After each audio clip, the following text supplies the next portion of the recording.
Hello. I think you completely missed the point of the trolley example. On top of that, he didn't give the entire trolley argument.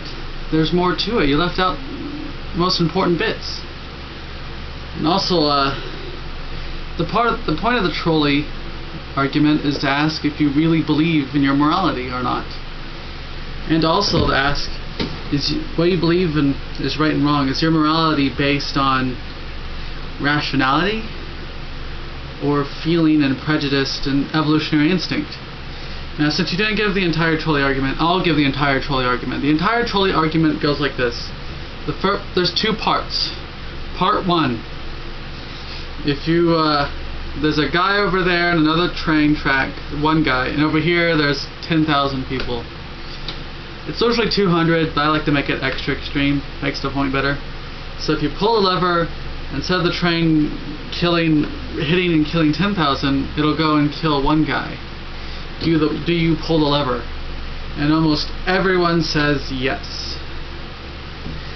Part two is, let's say there's a human being, and for whatever magical reason, if you physically touch this human being and throw him off the bridge, he'll stop the train from moving. He'll kill the guy you threw off the bridge, but it'll stop the train from slamming into 10,000 people further down the track. And almost everyone will say no to this.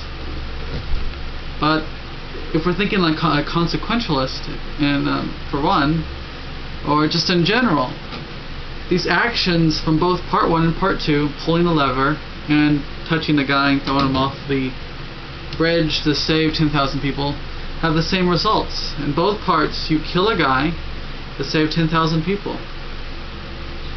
And the point the trolley example makes is that there seems to be a disconnect here. Rationally speaking, if you're willing to kill one person to 10,000, why aren't you always willing to kill one person to save 10,000? What's the difference between pulling a lever and touching a guy and throwing him off? And the argument is that the thing is that it's more impersonal to pull a lever than it is to physically kill someone.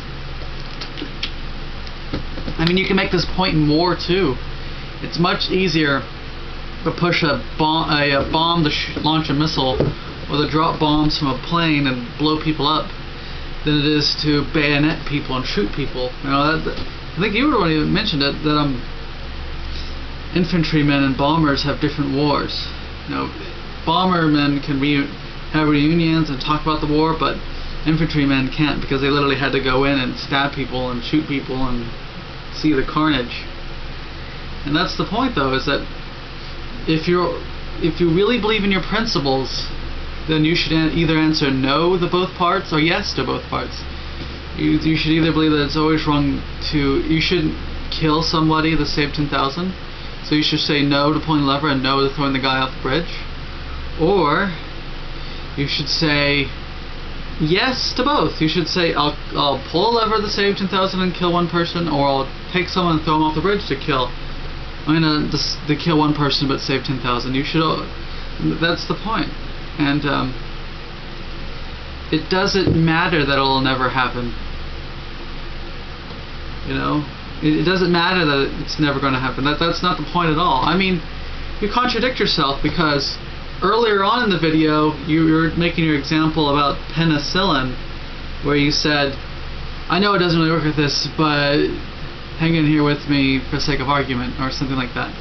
So right there, you know that situation can never actually be, but you're simply using a theoretical situation to make a point. And that's the same here. It's a theoretical situation. It's not, the trolley example is not some sort of moral, it's not an ethical theory. You can't, there's no ethical theory that's built up around the trolley argument. You know, the trolley argument is brought up in intro ethics classes, not advanced ethics classes, because it's not important enough. But anyway, it's not advanced enough in terms of ethics. But anyway, you know, it's not a whole ethical theory on its own. So I think you may be too, not to make the tangent or psychologize, but you're still too Randian. The ghost, the specter of Rand, still haunts anarcho-capitalism. I think it will always haunt anarcho-capitalism, to be honest.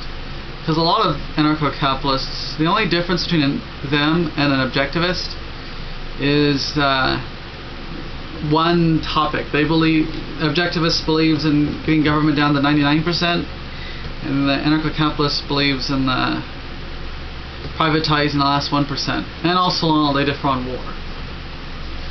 But yeah, you're missing the point here. It doesn't matter that it'll never happen. It's also like the prisoner's dilemma. The prisoner's dilemma is a good argument for the social contract. Not the social contract in terms of, do whatever the state says, or you signed an agreement by being born on this piece of dirt, so now you must do what the state says. The prisoner's dilemma is a hypothetical dilemma, the way to prove that if we all work together and can get everyone to work together, it'll be to our self-interest to get everyone to work together. I don't have time to explain the prisoner's dilemma. I'll just say Google it. I mentioned it like 2-3 times in other videos. So. But yeah, that's the thing. You totally missed the point. And yeah.